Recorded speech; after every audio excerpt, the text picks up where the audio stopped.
In today's challenge, I'm going to make a full-length techno track with Operator as the only sound source. Ableton Live's Operator has been around for what feels like forever, and despite its small and kind of bland looking interface, this is actually a very capable synth. It being an FM synth means that it sounds quite different from virtual analog synthesizers like Diva, Silent One or Live's own Analog. So let's put Operator through its paces and find out whether it can deliver everything I need to create a full-length, hopefully good sounding techno track. So let's get into it here. I have an Ableton Live set opened up with 8 MIDI tracks, and on each MIDI track I have an operator and an empty MIDI clip. So the first sound I'm going to make is a kick drum. So for this I'm going to make a simple 4 to the floor pattern. Let's pitch it down. Let's go down another octave. And now we need a pitch envelope, because a kick drum sound is typically a falling pitch sound, and luckily we have that here. So let's increase the starting pitch and decrease the decay. It's already sounding like a kick drum. I've lengthened the decay a little bit for a longer kick drum sound. I'm going to add some flavor by using distortion in the filter section here. That's maybe a bit too much. There's different types of distortion here. Hard, soft, sine. Let's go with soft.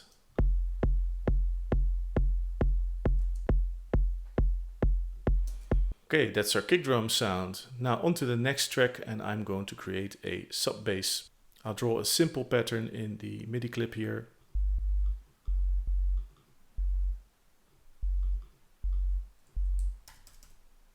Something like this should do.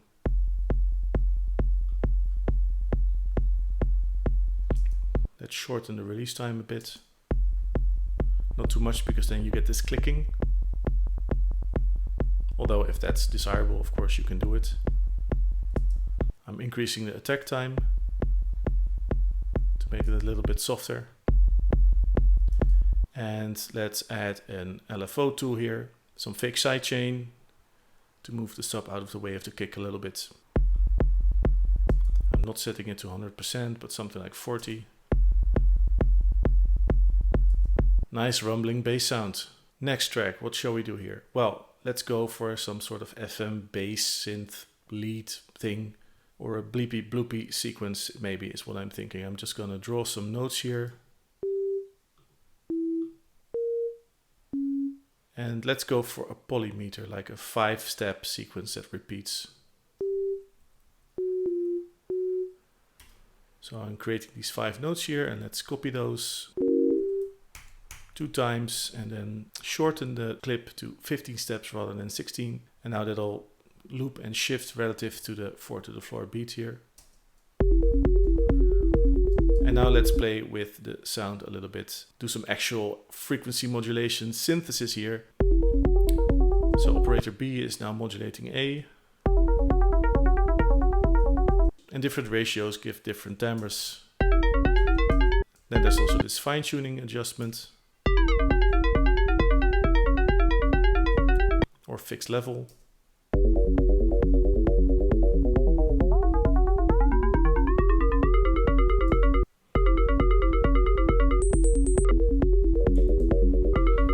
And the envelope of operator B determines when the modulation is happening.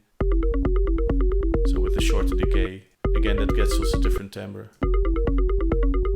It's actually cool to play with this.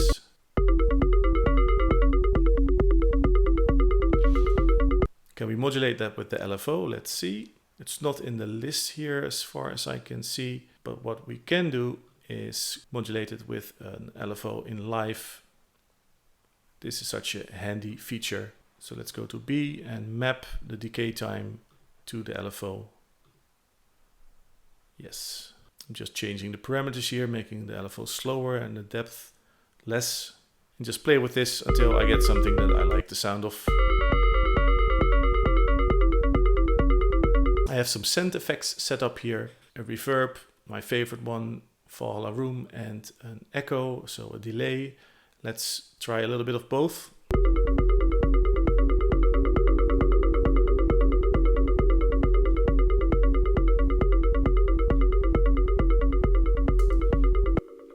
Okay, so far so good. Let's move on to the next track. And for this one, I'm going to create a drone sound. So I have the clip here. It's a standard 1 bar clip. Let's make it longer, something like 8 bars. And I like these dissonant kind of drones. So let's make a chord, a dissonant, weird sounding chord. Now this sounds quite bland, of course, because it's all sine waves, but here comes the magic of operator. Again, with the modulation, I'm choosing a very slow attack time for operator B, and see what happens when I do that.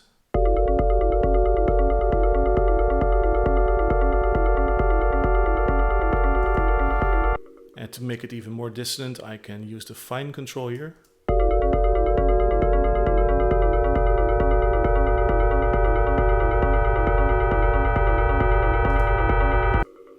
And I can add one more operator. Now this is going to modulate B.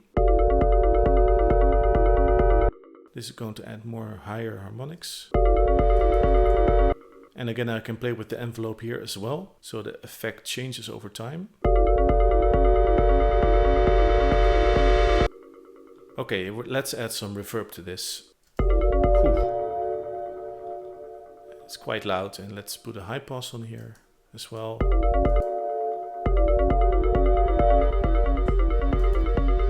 I'm going to borrow the fake sidechain from the sub bass here. Just copy that over.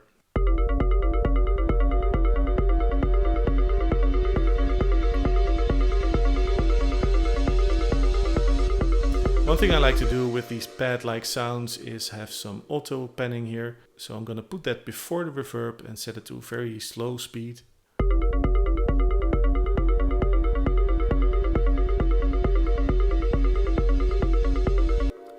Right, so there's our pad sound. On to the next track, and here I've done something a little bit differently. There's this instrument rack, and I'll show you what this is. It's a whole bunch of LFOs, and if I turn this on, you see all these parameters moving here. So this is actually a random patch generator, and when I turn it off again, everything stops moving, and now I've created this more or less random sound. So let's play that with my MIDI controller here. So I don't like this sound too much, but I can just keep randomizing it by turning it on and off until I find something I like.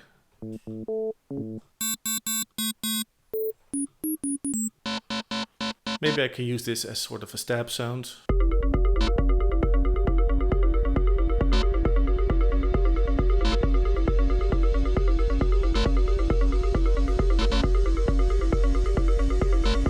Yeah, okay, so I'm just going to record this.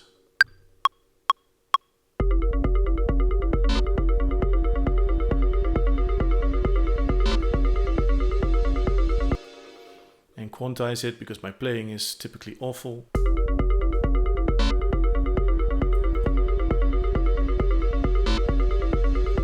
Okay, let's send this to the reverb.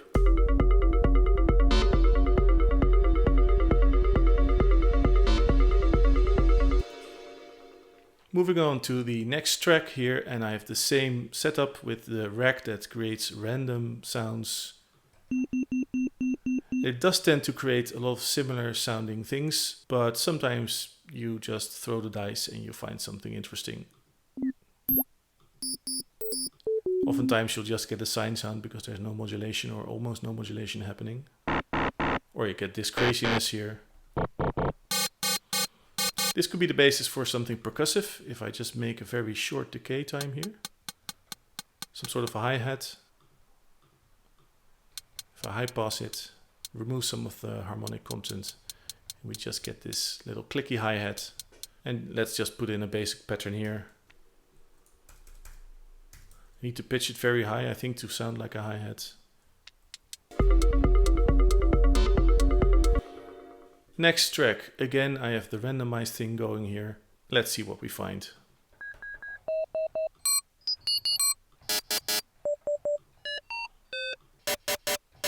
Again, a very atonal sounding thing here. And again, I'm thinking this could be the basis for something percussive. Also a hi-hat sound. You can turn pretty much anything into a hi-hat. And I'll go for a 16th note pattern for this one. This sounds about right.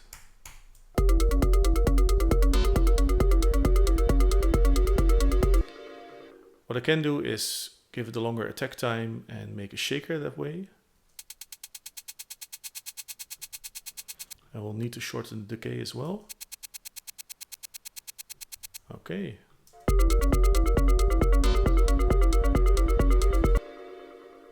On to track 8, and on this track I have the rack that generates random sounds as well. Let's see. Maybe this can become a drone as well. I'm going to copy over some of the effects of the other drone that I already made. And what does it sound like?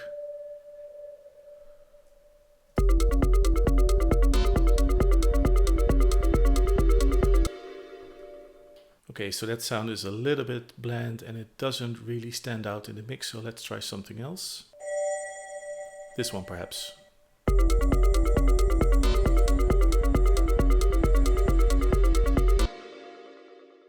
I'm thinking something a bit more noisy. I'm gonna go for a normal operator here. Now, operator can generate noise actually in the oscillator section here. And I'm going to filter that with a high pass. Just a background noise that I want to use. Let's make this clip longer like the other pad sound that I had and just put some random notes in there. The pitch doesn't matter because it's noise anyway. And of course I can always change this later.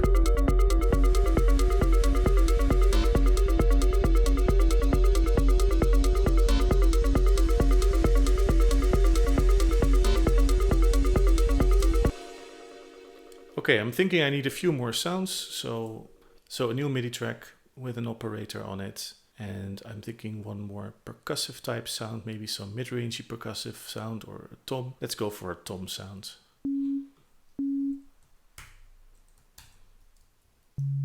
So tom is kind of similar to a kick drum with a pitch envelope thing, with a little bit of clickiness, and I think I'll pitch this a little bit lower.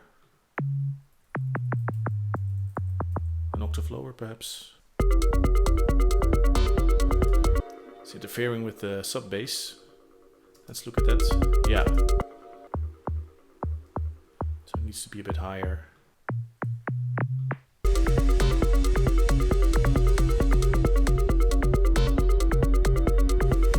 It doesn't sound quite right when it's pitched higher. What I can do is filter out some of the low end. I'm going to turn it up and add some distortion here. Yeah, this envelope isn't quite right. It needs to be more like this. Maybe there's just enough low end happening already.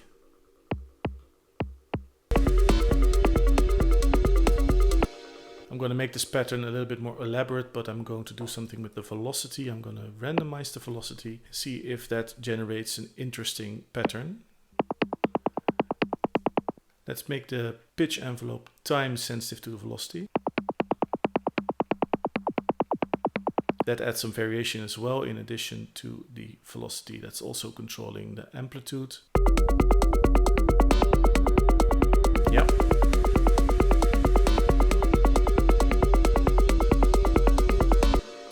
Let's do one more sound. Let's make something resembling a cymbal sound. Let's do all 8 notes.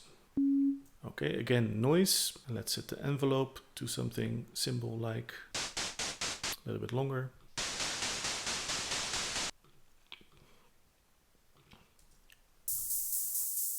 Yeah, and what I'll do is I'll make this one stereo. If I put this in a rack and just duplicate it, pen one to the left and one to the right, if this is a true noise source, then they should sound different and thus become stereo. I think they do, because when I mono this with the utility, definitely sounds narrower. Okay, and then finally I'm gonna borrow one of the fake sidechains, one of the LFO tools. It's just easier to copy it over. Play a little bit with the amount. Okay, let's see what that sounds like in context.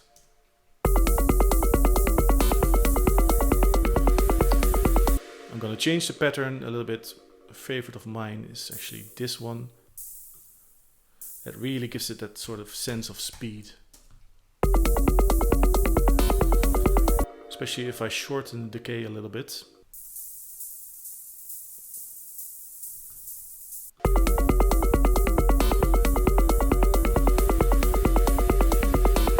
Okay, 10 tracks. I think this is enough to build a basic arrangement, so that's what I will do now.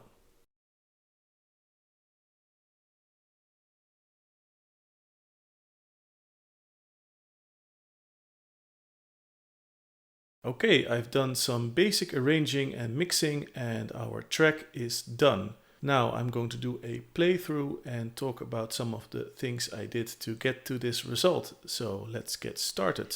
Press play. So first off, the kick drum, I tuned it a little bit differently and I added this effects rack, as the name suggests, for some punch. I also tuned the sub bass differently.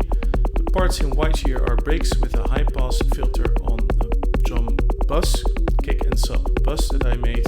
And there's some fades as well on here.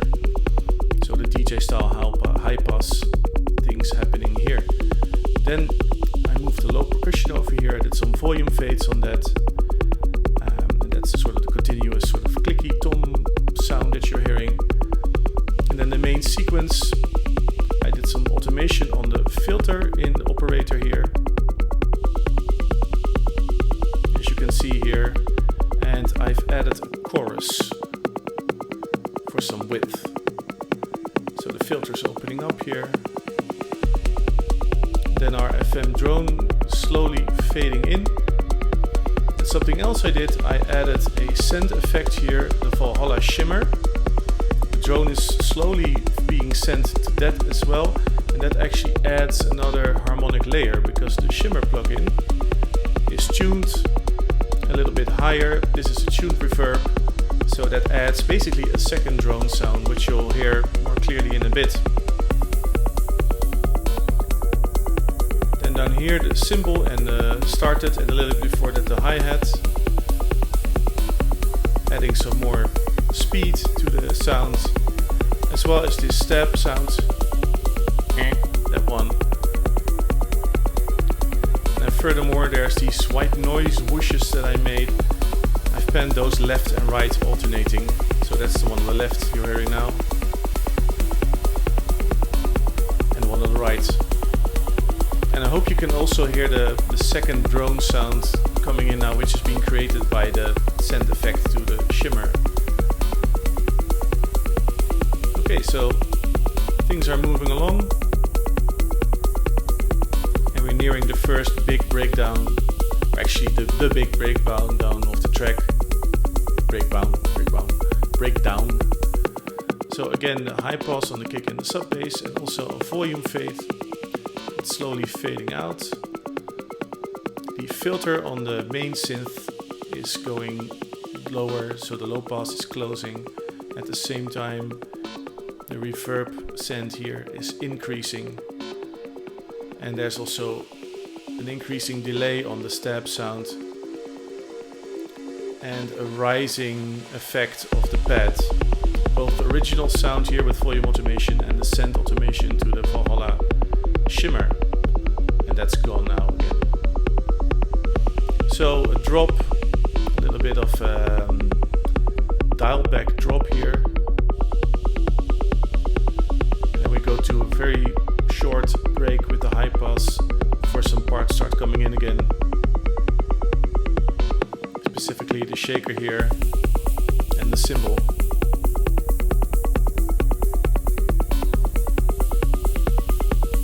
By the way, the shaker, I also did some volume automation.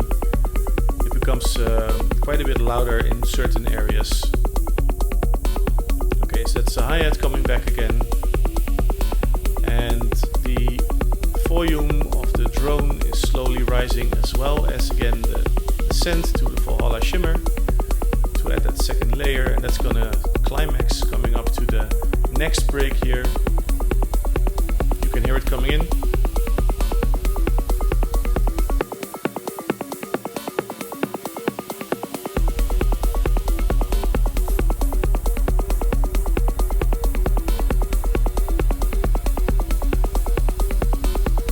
Basically the rest is now more or less a repetition of what's happened already. This is one of those things where I could actually maybe add some more variation, introducing a new part or removing something, but that's more for if I decide to work on this some more, if I decide that I want to develop this track further. So there's a final breakdown before the outro here. Again with some effects automation, again with that rising effect of the, let's call it second pad effect from the shimmer here, and now things are sort of dialing down, going back down. The low pass filter on the main synth is slowly closing, the send to the drone is decreasing, and the gain on the main drone as well.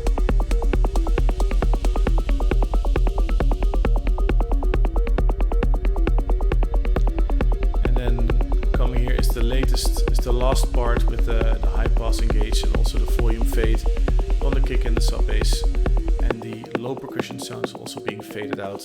Everything winding down basically until we're a little over 5.5 minutes in, and the track is done. And that is the final result. So, did I succeed in making a decent sounding techno track using only sounds from Operator? That's up to you to decide. You can let me know in the comments, that would be really appreciated. And if you like this video, please give it a like, and also consider subscribing to my channel if you want to see more of this type of video. That's all for now. Thank you so much for watching, and I will see you on the next one. Bye bye.